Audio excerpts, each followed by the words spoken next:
Hey folks, I got something new and kind of different for you this week. I had an opportunity to do something I haven't gotten to do before with one of these new release weekends. And instead of just being able to have a look at this great new box, Warhammer Underworlds Gnarlwood, I was actually given the opportunity to interview the lead designer, Dave Sanders, and ask some hard-hitting journalistic questions about this box set from Games Workshop, about the design process leading up to it, and where Warhammer Underworlds is going. So I want to talk to you guys about that today and why that's got me excited about Gnarlwood. Alright, so when the opportunity came up to actually sit down with the lead designer for a new launch game from Games Workshop, I had to sit and think for a minute. I had about a week to get ready for it, and there were some things I wanted to do in between finding out I was going to be able to do it and actually sitting down and having a talk with the person that was in charge of designing the game. So, as normal, I got my hands on the box set, I built and painted it, and it was really important to me that I played a couple games going into it. I wanted to have some experience with the box, and that was going to help me to kind of formulate my questions. Now, all things sort of considered, I do have a bunch of experience with this product line. When Shadespire first came out, the first original version of Warhammer Underworlds, it was billed as the ultimate competitive experience from Games Workshop, and we played quite a bit of it. And if you go up here in the cards, you can actually check out the original games I did with Chris from Lords of War Games, and we were very excited about this new product line. It was something new from Games Workshop. When they make a brand new game from scratch, it's actually kind of a big deal.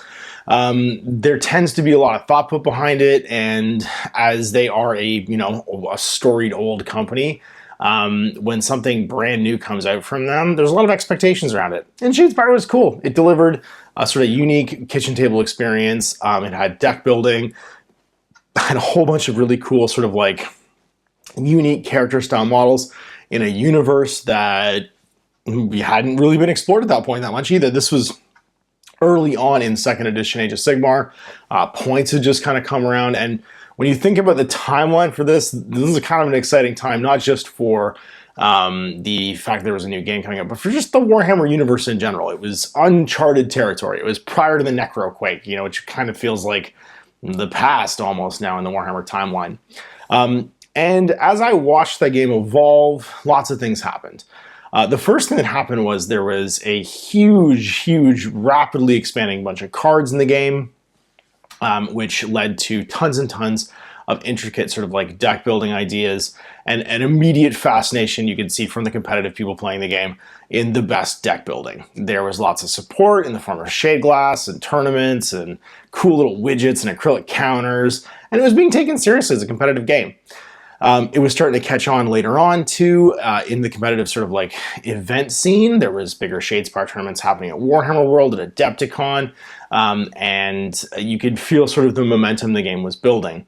It introduced new rules as you sort of like went through the editions. We had the introduction of magic, the format expanded, new things piled into the rulebook as far as like core mechanics of the game, keywords and stuff, and more cards. Then the pandemic hit.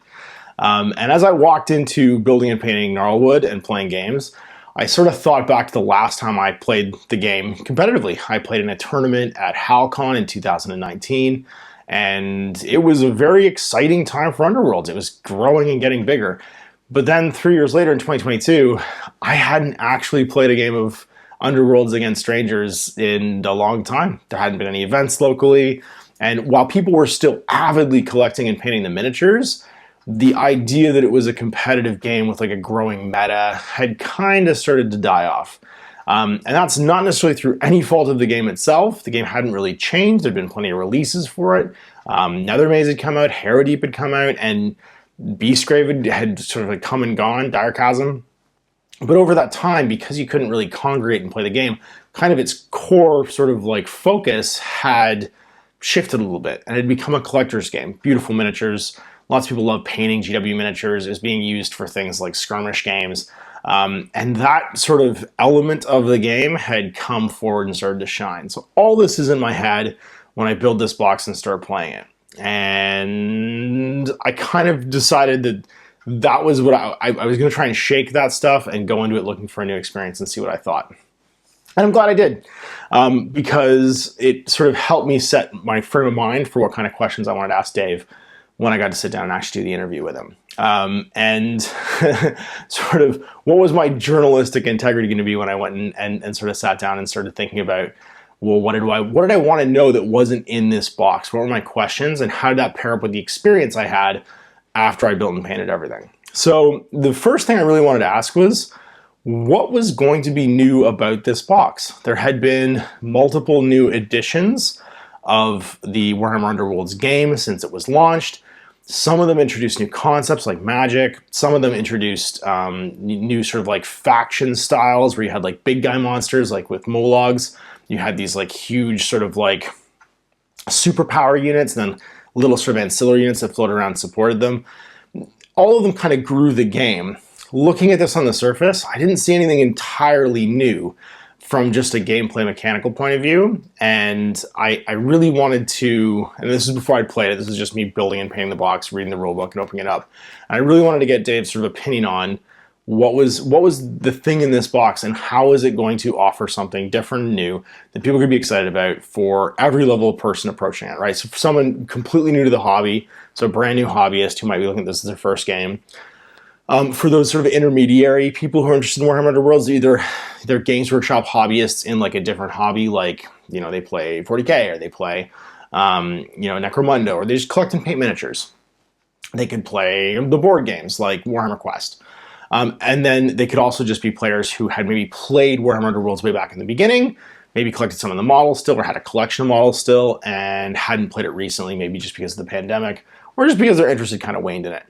And then the last sort of group of people I want to know what this was going to do for was those hardcore Underworlds hobbyists who've been there since the beginning, who've been excited about the game since it launched, and have been collecting, building, and painting miniatures and playing games as much as they can, whether it's online through Tabletop Simulator or in person since the pandemic's kind of wound down, and what this box is going to do for them. So that was what was in my head when I sat down and got to talk to him. And what I heard, I actually got really excited about. And so the thing I want to do is I want to break it into those three types. So the first sort of like, I guess, elevator pitch about the game, the answer that I got from Dave was, this was a total sort of rework. The team sat down and they looked at the game top to bottom and went, okay, so for all the people who could play this game, may have already played this game, or are currently playing this game, what's the leanest, trimmest, best version of this box that we can do to make it for them? And so he broke it down into those three categories for me. So for that new person who is approaching the game for the first time, they wanted to lower the barrier to entry as much as possible from a bunch of different sort of like avenues of attack. Now the first one has kind of always been taken care of. And I think that Gnarlwood does just a good job as any of the other previous boxes doing. It's probably even better, is making the game easy to play, put together, and from the time you open the box, the time you're playing, have it just be like a seamless experience. We're talking like you've got the box, 30 minutes later, you've clipped and assembled the miniatures, push fit them all together, you've shuffled your decks and you're playing. That's the goal. I used to call it the Christmas morning test. It's how long between basically when you get your Christmas present or your birthday present or whatever, and you've opened it, are you actually having fun? It's the 1, 2, 3 fun. How many steps are in between that? And because you get everything to play, it's all been sort of designed in a way that is approachable. All the decks are there and just have shuffle and play ready to go. All the miniatures are push fit and easy to put together, and relatively robust. And the rulebook itself has been redesigned too. And that was the first sort of thing that he was really keen to talk to me about, was the way that they've done callouts in the rulebook. And you can see in my GMG review how sort of like the impact of that goes to the reading flow of what you need to know right away and what you're gonna need to know in the future. And if you're just gonna shuffle the cards in here, put them all together and play your first game, everything that's not in like a callout box that says advanced rules is the thing you need to read. Everything else, just ignore. Don't worry about it for now. You can just jump through and play the game with just what's in these main boxes, and the rest of it's just additional stuff you can find out later on. That's a really smart design principle. They've also got a very robust quick reference sheet on the back of the rulebook now that allows you to basically at a glance flip that rulebook over. You've read through it once, you close it, you can just refer to what's in the back of that rulebook for your first game and be playing.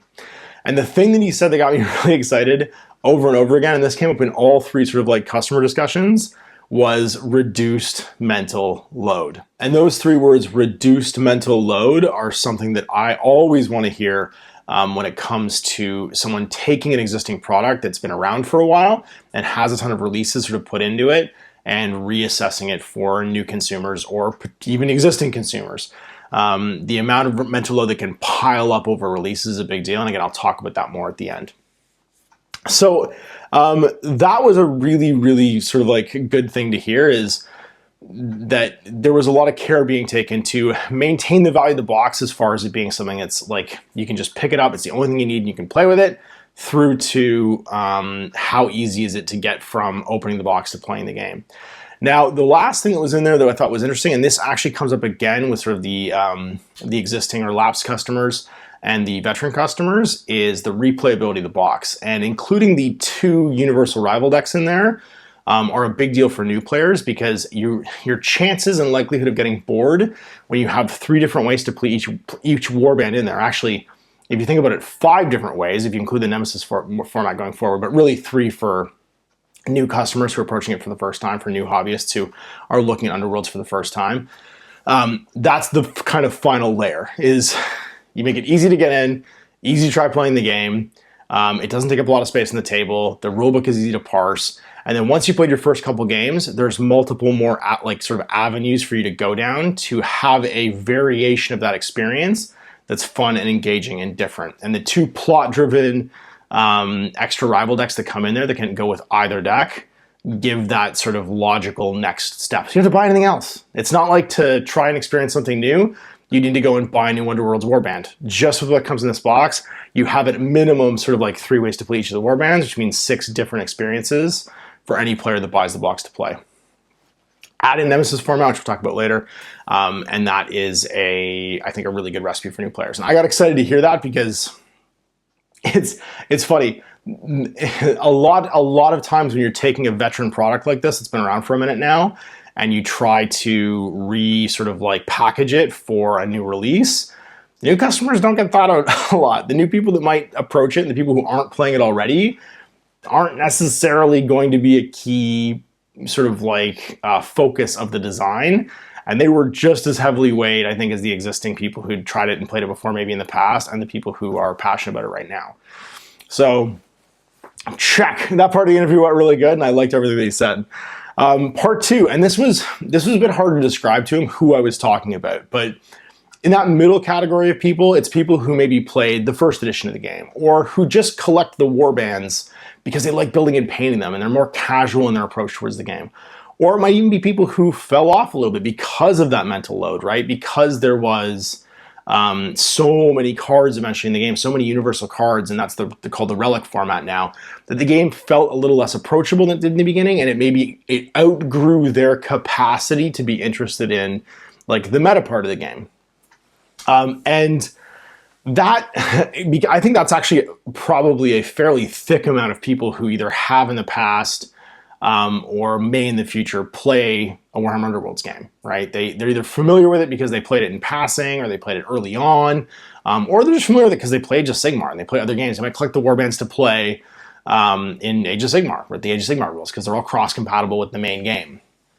And that was interesting. So once I was able to kind of explain that to Dave, he had some really interesting insights into what this box was designed to do for those people.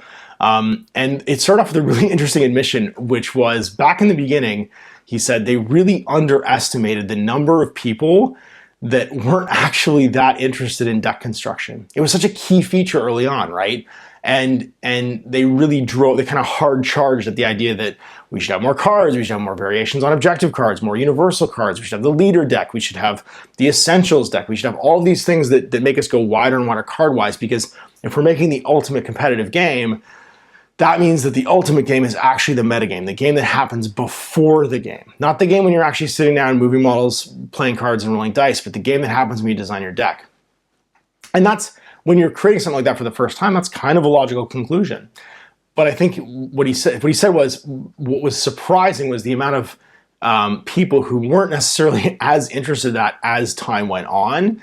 And that led to people basically having that mental load that, wear on them and maybe slowly kind of push them out of the game. Where having to collect everything, even for Games Workshop's point of view, having to have everything in the mix, having to basically keep cards in the mix and reprint things like the objective cards edition by edition, so that some like core staples and the essentials of like the universal cards were kind of always available for people to buy. It became a lot. It was a lot to maintain, and from both sides of the coin, the people making the game and the people playing the game, it got really heavy. And so that was something that had to be addressed, and it started to get addressed in the Rivals decks in Harrow Deep when the card art in the back changed, and they made these decks where actually even in Beastgrave, you could shuffle just the format or the warband specific cards with their faction symbol on them and have a functioning deck. And those decks back then started to kind of be self-contained in the theme, to be playable on their own. Originally, the design mechanic for that, he said, was that they had a gimmick, but they weren't necessarily super viable individual decks. And in this new edition, and through Harrow Deep and Nethermaze, and now with real focus in Gnarlwood, those decks should be competitive, playable, pre-constructed decks. They should have powerful abilities, and because of the way that the Nemesis format is going to be curated going forward, you don't have to worry about them having powerful abilities. You can either just play them on their own and have them be powerful, because you don't have to have the knock-on effect of being able to mix every single card in the game into that. They're gonna take that off themselves basically, and make these individual decks feel characterful, have like a thematic sort of like bent to them, and be their own sort of self-contained thing. And that's kind of purely the focus now. And that allows you, if you, it's funny because I have so much anecdotal evidence of that. We have guys like Mike Cousins from Epic Deck Studios. He loves painting the Warhammer Underworlds warbands. Why? Because he's a painter, and they're all character miniatures, and they're fun, they have chunky detail, they're all big. It's a small group, and you can still play a game afterwards, but he struggled with, and you've seen this in all the games we've played, having to make a deck. And so when the Rivals format came out, he was excited about the new warbands he was able to play, because he could just shuffle and play with their decks. But the older ones felt a lot different. They don't play the same, and maybe required a little bit more deck construction to actually feel competitive. And that was off-putting for him. So with this new box, having 2 Universal Rivals decks in it means that any person who's played the game previously, who just has a collection of painted models for it, can just shuffle the Universal decks that come in here, use their character cards from their warband, and play a game. It's infinitely approachable, and it basically just holds an open door to someone who either has models already and their character cards, or who is interested in trying it out and has models, and says, hey, you can play a competitive, up-to-date game with the Universal decks that come in here, and jump right back in. There's no like library of cards required. There's no sort of like heavy lifting of having to like build a deck for yourself. Here are these characterful sort of like quest-driven decks of cards. And I think that's the really cool thing, is they both tell stories. It's like the explorers and the pillagers basically, trying to sort of exploit the Gnarlwood and just insert the characters on that quest. They're almost like a little D&D module, but they're your power deck and objective deck, and you just insert the characters you want to have to play. And that felt incredibly clever. That was, because it was the question I was the least sure about asking Dave, that he would kind of understand where I was coming from as far as who those people were, and he had a really good answer for it. And it was basically that if you've approached this in the past, or you have a passing understanding of Underworlds, or you're a lapsed Underworld player, there are 2 decks of cards in here to go along with your rulebook, your 2 new warbands you might want to build and paint, that basically unlock your entire existing old Underworlds collection, bring it in line with the current edition, because all you need is those character cards. And yeah, of course, some of the characters are going to be slightly different, or maybe feel off, or there's going to be some interactions that, you know, are different. But for the most part, and I'm going to give it a try, I'm going to play with Steelheart's Champions and Garrick's Reavers. I'm really excited that I can go back all the way to the first starter set, pull those models out, and play what is going to feel like a current warband, because my decks are the current decks out of the Gnarlwood box. And that, I thought, was like, that was genius. It was something that they have done in none of these starter sets before. It's always just been additional universal cards to mix and match with your other library of 6,000 cards. It's funny, I went back to my my big like binder of cards and just started pulling out all the actual warband character cards, and was like, oh, I'm so glad I never have to go through and organize this again, because you can just bundle a stack of individual cards for each Rivals deck and then play with them. And I could go and mix in my old cards and try that deck building and stuff too, but I am one of those people. I am literally one of that middle category of people who have tons of warbands, who have tons of cards, but I want to play a current up-to-date version of the game. And I don't want there to have to be a ton of pre-gaming. I want to put my stuff down and play. I want that 30-minute experience if I can have it. So it was a really cool answer, and it got me excited. Got me excited about painting old warbands and just dusting them off and playing them. And then, so last but not least, we have those veteran players, and that's where the Nemesis format came in.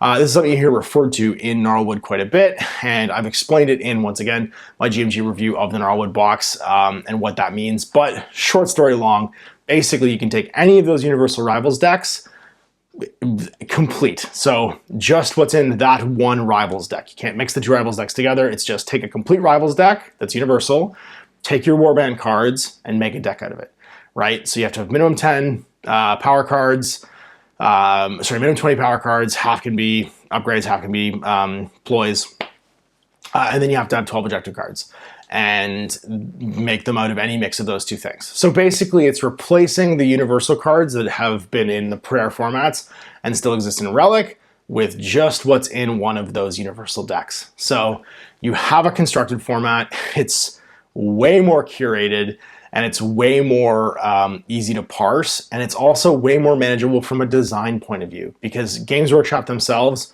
will always know what the permutations are going to be between the warbands and that individual deck. It's way easier to playtest than trying to parse what the implications of 4,000 to 5,000 individual cards are now. Instead, all you have to try and figure out is, how does this Rivals deck interact with individual warbands? And so it feels like a far more curated experience. You still have the gimmicks of whatever those Universal decks are, and you get to still feel like you're using your personal warband deck if you want in that format. And that, Dave said, is going to be the main focus for the Nemesis, is that constructed format, curating it and making it the best, most streamlined experience they can. Because as, again, that cognitive mental load went up over time with Warhammer Underworlds, the amount of maintenance that is required to try and keep that game balanced becomes immense. You have so much more work to do, and it becomes so much harder to A, create new things that are interesting and also slide in and be balanced, and B, have just a handle playtesting wise on all the possible implications that could come from just having that many cards in the range. And so that commitment to creating these new Universal Rivals decks, it means that there's value in this box for those existing players on top of the new warbands, because you now have this sort of curated format that's designed to be cleaner, lighter, but just as interesting, because you still have all that deck building, and will become more interesting as new Universal decks roll out, and then they'll probably roll in and roll out format-wise and be able to be played with going forward in different ways. I don't know what the OP document for that looks like yet, because it hasn't come out, but Dave's sort of like vision was that these Universal decks form the basis for the Nemesis format, and that constructed format becomes sort of like the best balanced, curated format that they can possibly do, because it's just a more manageable way of having a deck building experience when you have 12 objective cards, 10 ploys, 10 upgrades, and then you mix them with one of the existing warband sets. From my own personal game design point of view, I look at that and go, yeah, that seems a lot more doable than trying to manage this unlimited mountain of cards that have come out since the original launch of Warhammer Underworlds. And that's it. That was the three sort of like breakdowns that I really wanted to ask about. So why does that have me excited? Well, one, I was excited because I got to actually hear the amount of thought that went into making this box set the best it could be, not just for one type of player, not just for competitive players who are super keen and hot for the format, but also thinking about those people who may have played the game in the past and those people that might play the game in the future. That kind of a measured approach game-wise and design-wise about making that box the best it could be for anyone walking up to grab it is incredibly encouraging. And I have no doubt that those kinds of conversations happen in design rooms all over the place. But the reason I'm excited about it is that the net result, I can actually see the proof in the pudding in the box set. When I played the games with it so far, it had narrative punch, it was easy to approach, and because I'd actually done the thing. So all of the playing the game and reviewing the book and stuff like that had been done before I went to that conversation. Everything he said was a design goal I had already felt when I went to actually approach the product and play it and review it. So big thanks to Games Workshop for giving me the opportunity to have that interview and for letting me share it with you guys, because I think that was really valuable for me personally, and very different experience from just basically getting a box in the mail and having to parse and review it for myself. I think I'm very happy with the order I did things in. And if I do get to do this again as an experience, I think I will do it the same way. I'll try and experience the product in an unbiased point of view first. That'll help me curate and approach the questions I want to ask and the way I want to ask them. And then I'm going to try and do a video like this in the future and communicate to you guys and tell you what I thought. But that's got me excited about Warhammer Underworlds because, I mean, obviously it ticks all the boxes for me, right? It's beautiful miniatures, a nice kitchen table size game, has lots of replayability, and a bunch of the weight of like the pre-meta game has been consciously stripped off it to make it more approachable. Because I like a game where I can build and paint miniatures, I can build and paint different miniatures without having to slog through 1,000 the same, and I can play it more often because it's approachable enough that I can teach it to my friends and have them come and play it with me, and for us to have a laugh and enjoy it without having to do a ton of work to get to the fun. I will always enjoy a game that I get to play more often with more people, and this seems to be aiming towards that goal, not just for me, where I am in that sort of like matrix of 3 different sort of types of players of this game, but for everybody, because there are some people who I have friends who are veteran competitive players of Shadespire, so Shadespire Underworlds, who are going to come back and play with me, and I have friends who've lapsed out or never really given it a go, who will probably play with me too in the future. So there it is, why I'm excited about Warhammer Underworlds Gnarlwood, and once again, thanks to GW for the interview opportunity and for you guys for watching. Thanks, I'm Ash. Wargaming. Hey there, I hope you enjoyed that video. There are tons of other games already recorded for you to watch. Click over to my channel page if you haven't already, and have a look through the dozens of playlists full of videos. I guarantee you'll discover a game you haven't seen played before. I put out new videos 7 days a week, and every day is themed to a different genre as I continue to explore the wider world of gaming. Of course, none of that's possible without you, the viewer, so click a like and subscribe if you'd like to stay on top of what's happening here daily. My 2 kids and I are massively grateful to be able to have the flexibility of this job so I can always maximize my time with them. If you want to support me continue to put out this content, it's only possible because of my amazing backers on Patreon who support the studio, equipment, and model cost, as well as being how I make the bulk of my living. You can also help out by buying a t-shirt through Spreadshirt, a measuring gauge or widget from Death Ray Designs, or buying one of my games and supplements like Last Days, Gamma Wolves, and Blaster. As a way of showing my appreciation, patrons get early access to new games and supplements that I write throughout the course of the year. Huge thanks for watching, it really does help out, and happy gaming.